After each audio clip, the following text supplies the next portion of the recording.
Your issue of repression could go back many, many years to your own childhood. A slight from your parents. An overlook from what was rightly yours. A brother or sister who treated you badly. Could be more recent, an injustice you perceive in some personal relationship. We'll deal with it, the psalmist is modeling for us by lifting your eyes to heaven, not by fixing your eye on the injustice of the human level. Practice a radical submission to God in this way. Charles Spurgeon puts it, we need not speak in prayer. A glance of the eye will do it for us. So in this looking up to God, we meet there not the eyes of another terrible dictator, but the God of justice and mercy, compassion and grace, who looks tenderly on his people. Perhaps there is some job that you feel should have been yours, some opportunity that you have been denied. Look to God about it. Sometimes, indeed, God's reply can be delayed. Martin Luther describes the right attitude to such delay of our cry for mercy like this. For in that he, that is God, defers his help. He does it not because he will not hear us, but to exercise and stir up our faith, and to teach us that the ways whereby he can and does deliver are so manifold and miraculous that we are never able to conceive them. Therefore, let us think that the thing which we ask is not denied, but deferred. Assure ourselves that we are not neglected because of this delay. Or perhaps all this seems rather small by comparison with the massive issues of justice, contempt and scorn and repression in our world today, of Libya and Egypt, Tunisia, of the millions starving. No prayer is small because prayer is directed to the God of all. My personal relationship with Jesus at a time of repression is the opportunity then to be changed by him and so to become what Gandhi called the change that you wish to see in the world. I like the African proverb which says that if you think you're too small to make a difference, try spending the night in a closed room with a mosquito. This is, if you like, a mosquito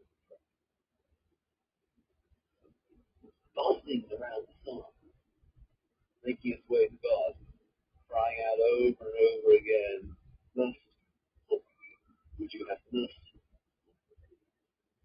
And in so doing, the psalmist, perhaps in that context of Nehemiah, is stopped from trying to take revenge, and so appear petty and pathetic and exposed as far less powerful than his adversaries, but instead goes to God, whose solution is far more powerful than any human crime. And so it is a prayer we can pray for ourselves in our own experiences of injustice. It's also a prayer we can pray for other people. For those who are suffering this kind of contempt, the hands of oppressors, that God would have mercy. There are many great temptations that come with being oppressed. We can make justice at a human level everywhere. We can take the gospel and turn it into a social action movement. We can, as T.S. Eliot said, end up doing the right thing for the wrong reason, which equals the last and greatest temptation. In the end, speculations about justice and our attempts to achieve it are always fraught with difficulties, for we are bargaining between two sinners, caught in a mesh of depravity, and what we need is justice on a God level, and therefore mercy from the hands of the living Lord. It is no small thing that Christians learn to plead for mercy and practice it as well, to embody the change they wish to see in the world.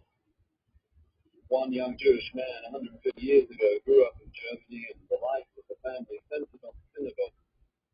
The family moved to another part of Germany, and one evening the father came home and announced that they were no longer attending the synagogue, but would start going to the Lutheran church. The young man was startled and asked why. The father said it was a business contact or financially profitable to attend the Lutheran church. The young man became disillusioned and bitter. He later studied in London at the Reading Room of the British Museum and wrote that religion is the opiate of the people. Karl Marx was his name. One bit of cynicism and hypocrisy can make a world of difference. And one Christian on their knees before God with radical submission or plea for mercy, changed by that prayer, can change the world. Another man, Alexander Solzhenitsyn, in a prison camp in Siberia, realized that the line separating good and evil passes not through states, nor between classes, nor between political parties either, but right through every human heart. Perhaps you remember the revolution that was not in Tiananmen Square in China. You do, I imagine the image that is burnt on your retina is that of one young man standing before a tank, shifting as it shifted, immovable in his resolution.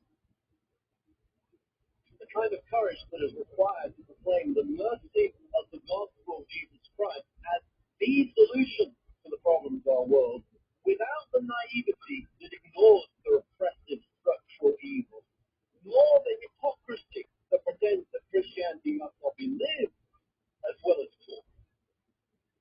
That we who plead for mercy must have mercy, we who be forgiven must forgive. That sort of thoroughbred gospel, undiluted, clear, but fruitful and brave, the result of the heartfelt prayer of one broken, tired Israel on his knees before his master God, asking for mercy. Mercy for his captors, mercy for his oppressors, mercy for himself, that he not give in to the sweet deceit of bitterness. Mercy eternal, that the suffering we wish to alleviate